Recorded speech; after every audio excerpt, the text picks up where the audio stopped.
Okay, so this is your pivot table. You're going to click anywhere on your pivot table, and then you will change your data source. I have a shortcut here. I advise you guys get shortcuts. You will select all your data.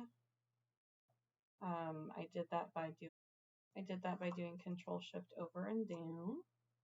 That's the way I like to do it.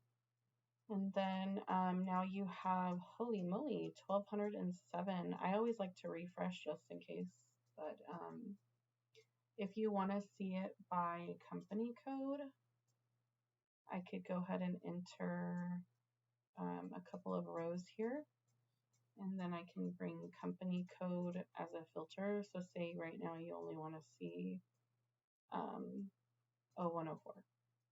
Then you can see that the numbers change.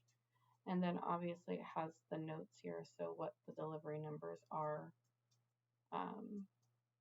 what that invoice number is. So, and then what was the other thing?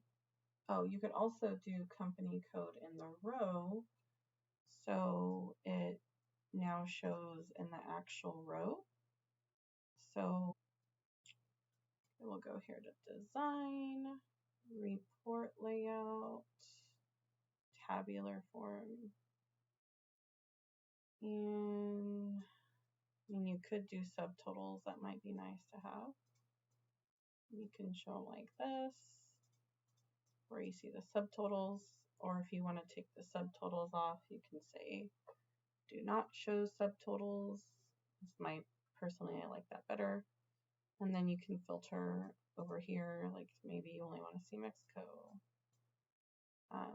So whatever you want to do, there's really multiple options. So it's up to you guys. So if you want to move it back to the filter on top, you can do it like that. Let me know if you have any questions. Bye-bye.